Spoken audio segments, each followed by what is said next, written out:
എല്ലാവർക്കും ക്രിസ്തുയേശുവിൻ്റെ നിസ്തുല നാമത്തിൽ സ്നേഹവന്ദനം. ഇന്നത്തെ നമ്മുടെ ധ്യാനത്തിനായി വിശുദ്ധ മത്തായി എഴുതിയ സുവിശേഷം 13-ാം അധ്യായം 33-ാം വാക്യം. മത്തായി 13:33. അവൻ മറ്റൊരു ഉപമ അവരോട് പറഞ്ഞു. സ്വർഗരാജ്യം പുളിച്ച മാവിനോട് സദൃശം. അത് ഒരു സ്ത്രീ എടുത്ത് 3 പറ മാവിൽ എല്ലാം പുളിച്ചു വരുവോളം അടക്കി വച്ചു. കർത്താവിൻ്റെ പരിശുദ്ധ നാമം വാഴ്ത്തപ്പെടട്ടെ. സ്വർഗരാജ്യം പുളിമാവിനോട് സദൃശം.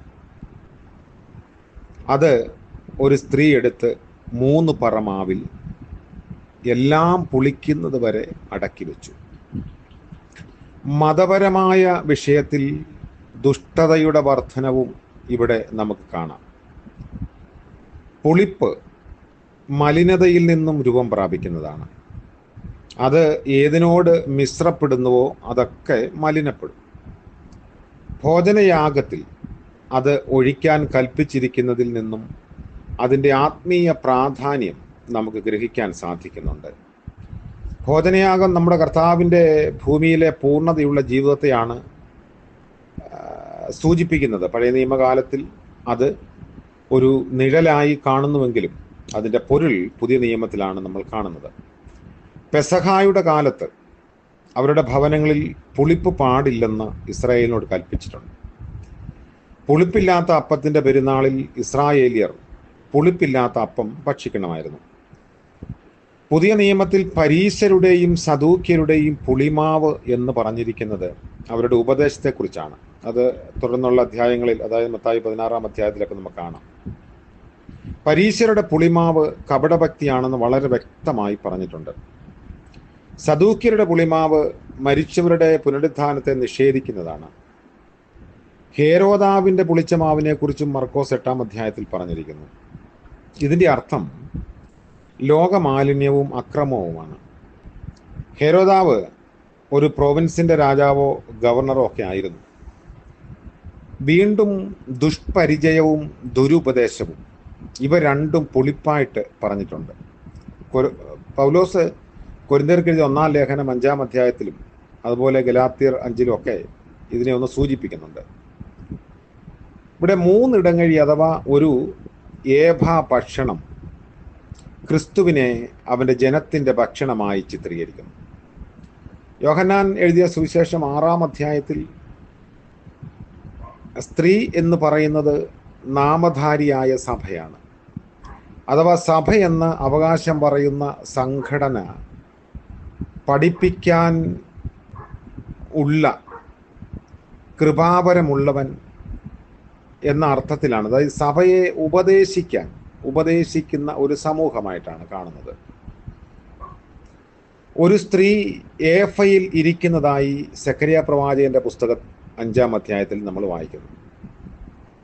അതായത് ഒരു ദുഷ്ടതയെ, മലിനതയെയൊക്കെ സൂചിപ്പിക്കാനാണ് അങ്ങനെ പ്രവചന സൂക്തങ്ങളിൽ ഇത് രേഖപ്പെടുത്തുന്നത്.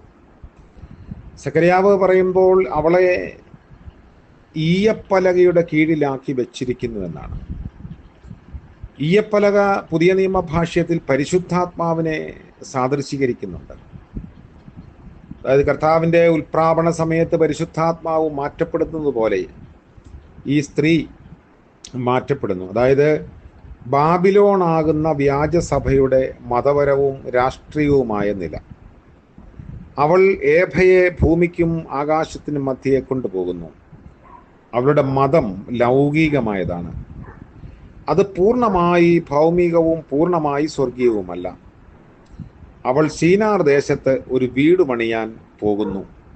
അത് ബാബിലോണിൻ്റെ ആസ്ഥാനമാണല്ലോ എന്ന് നമുക്ക് പഴയ നിയമത്തിൽ ഉൽപ്പത്തി പുസ്തകം 11-ാം അധ്യായത്തിൻ്റെ 2 മുതലുള്ള ഭാഗത്ത് അതിനെക്കുറിച്ചുള്ള പരാമർശം. അപ്പോൾ പുളിപ്പ് പൂർണ്ണമായി പിണ്ടത്തെ മുഴുവൻ പുളിപ്പിക്കും. അപ്പോൾ കടുക് വൃക്ഷം ദുഷ്ടതയുടെ പാർപ്പിടമായി പൂർണ്ണ നിലയിലെത്തും. കടുക് വൃക്ഷം രാഷ്ട്രീയ രംഗത്ത് നിന്നും ഉളവാകുന്ന ദുഷ്ടതയെയും ആത്മീയ രംഗത്ത് നിന്ന് രൂപം പ്രാപിക്കുന്ന പുളിപ്പിനെയും കാണിക്കുന്നു. ഏഫയിൽ നിന്ന് പുറത്തു വരുന്ന 2 സ്ത്രീകൾ ഈ പറഞ്ഞ 2 കാര്യങ്ങളെയും കാണിക്കുന്നു. ബാബിലോൺ ഒരിക്കൽ രാഷ്ട്രീയ ശക്തി കേന്ദ്രമായിരുന്നു. സഭയുടെ ഉൽപ്രാപണ ശേഷം അത് രാഷ്ട്രീയമായും മതപരമായും അധികാരത്തിൽ വരും. വെളിപ്പാട് പുസ്തകം 17 18 അധ്യായങ്ങളിൽ അതിൻ്റെ ഒരു സൂചന ദാർശനിക രൂപത്തിൽ നമ്മൾ കാണുന്നു. അപ്പോൾ പുളിച്ച മാവ് മുഴുവൻ പിണ്ടത്തെയും പുളിപ്പിക്കുന്നു എന്ന് പറയുമ്പോൾ ഒരു സമൂഹത്തെ അല്ലെങ്കിൽ സഭയെ മുഴുവനും നന്നാക്കുന്നതിനും നശിപ്പിക്കുന്നതിനും ഇത്തരത്തിലുള്ള പുളിമാവുകൾ ഉണ്ട്. നമ്മുടെ വ്യക്തിപരമായ ജീവിതത്തിലും അത് ഒരു യാഥാർത്ഥ്യമാണ്. കർത്താവ് പറയുന്ന സ്വർഗരാജ്യത്തോടുള്ള സാദൃശ്യത്തിലാണ് ഈ ഒരു ഉപമ നമ്മൾ മനസ്സിലാക്കേണ്ടുന്നത്.